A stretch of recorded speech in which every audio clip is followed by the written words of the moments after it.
Hi പ്രേക്ഷകരെ, സൂര്യയുടെ Viswanathan and sons cinema കാണാൻ ഫാമിലിയായിട്ട് തിയേറ്ററിൽ വന്നിരിക്കുകയാണ്.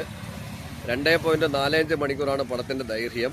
പടത്തിനെ കുറിച്ച് നല്ല അഭിപ്രായമാണ്. ഫാമിലി ഫീൽ ഗുഡ് പടമെന്നാണ് അഭിപ്രായം. പിന്നെ വിജയുടെ കറുപ്പ് സിനിമയ്ക്ക് ശേഷം ഒരു ഫാമിലി ഫിലിം ലോഞ്ച് ചെയ്തിരിക്കുകയാണ്. സാധാരണ ഒന്നിൽ നിന്നൊന്ന് പൊട്ടിപ്പോണയാണ് പതിവ്. പക്ഷേ ഇതങ്ങനെയല്ല. സൂര്യ ഒരു ഹൈ ഫിലിം എടുത്തപ്പോഴത്തേക്കും അതിൽ നിന്ന് നേരെ ഓപ്പോസിറ്റ് മാറി ഫാമിലി ഫീൽ ഗുഡ് പടം എടുത്തിരിക്കുകയാണ്. അതിൽ നമ്മുടെ മലയാളത്തിൽ നിന്ന് ചെറിയ റോളിൽ കൂടി വന്ന് കത്തി ഉയർന്ന മമിത ബൈജു തമിഴ്നാടും തെക്കേ ഇന്ത്യയും കീഴടക്കി പാൻ ഇന്ത്യ സ്റ്റാറായിട്ട് വളർന്നുകൊണ്ടിരിക്കുകയാണ്. അതിൽ മമിത ബൈജുവിന് കിട്ടിയ ഏറ്റവും വലിയൊരു ബോണസാണ് വിജയുടെ സിനിമയിൽ അവസരം കിട്ടി. അതിൽ നല്ല ഹെവി റോള് കിട്ടി. പിന്നെ അത് കഴിഞ്ഞിട്ട് ഇപ്പോൾ ഇതിൽ കിട്ടി. ഇനിയിപ്പോൾ അങ്ങോട്ട് പുള്ളിക്കാരിക്ക് നിൽക്കാൻ പറ്റാത്ത തിരക്കും തന്നെയാണ് കാണുന്നത്. അപ്പോൾ നമ്മളെ ഇൻഡസ്ട്രിയിൽ നിന്ന് പുതിയ കുട്ടികൾ വളരെ വൈഡായിട്ട് വളരുന്നു എന്നുള്ളതിൻ്റെ തെളിവാണ്.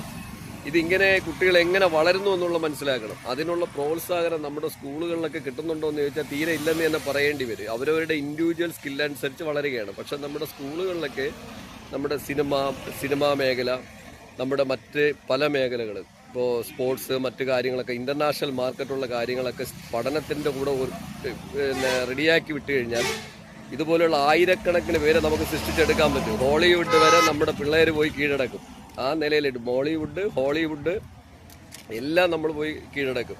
അതായത് ഹിന്ദിയും ഇംഗ്ലീഷും അടക്കം നമ്മുടെ പിള്ളേർക്ക് കീഴടക്കാൻ പറ്റും. അതിൻ്റെ ഒരു തെളിവാണ് ഈ കാണുന്നത്.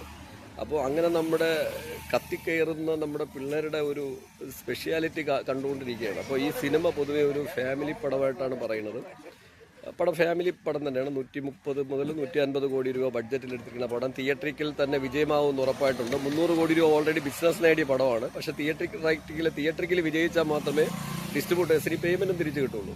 അപ്പോൾ ആ രീതിയിൽ തന്നെ പടം നല്ല വിജയമാവും എന്നുള്ള കാര്യം ഉറപ്പിച്ചിട്ടുണ്ട്. പിന്നെ നല്ല സ്ക്രീൻ പ്രസൻറ്റ് കൊണ്ട് തെളിഞ്ഞു നിൽക്കുന്ന പടമെന്നാണ് പൊതുവെ അഭിപ്രായം. ഞങ്ങൾ ഈ സിനിമ കണ്ടിട്ടുള്ള റിവ്യൂ നൊബക് പ്രപഞ്ചം ചാനൽ അപ്ഡേറ്റ് ചെയ്യണതാണ് ഇന്ന് രാത്രി. നിങ്ങൾക്ക് കാണാം.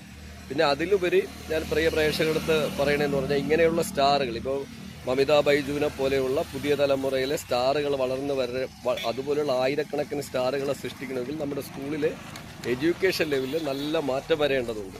അത് നമ്മളെ പുതിയ തലമുറയിലെ കുട്ടികൾ ആഞ്ഞ് ശ്രമിച്ചാൽ മാത്രമേ അത് നടക്കുകയുള്ളൂ. ഞങ്ങളൊക്കെ ശ്രമിച്ചിട്ട് മടുത്തു. നമ്മളിപ്പോൾ ഇൻഡിവിജ്വലായിട്ട് തന്നെയാണ് വർക്ക് ചെയ്യണം. സ്പോർട്സിലായാലും ആർട്സിലായാലും അല്ലാതെ സയൻറ്റിഫിക്കൽ മേഖലകളിലായാലും ഏതിലായാലും. സ്കൂളിലുള്ള പ്രിൻസിപ്പാൾമാരുടെ അടുത്തോ അല്ല മാനേജ്മെൻറ്റിൻ്റെ അടുത്തോ ഒന്നും പറഞ്ഞാൽ അവർക്ക് തലയിൽ കയറില്ല.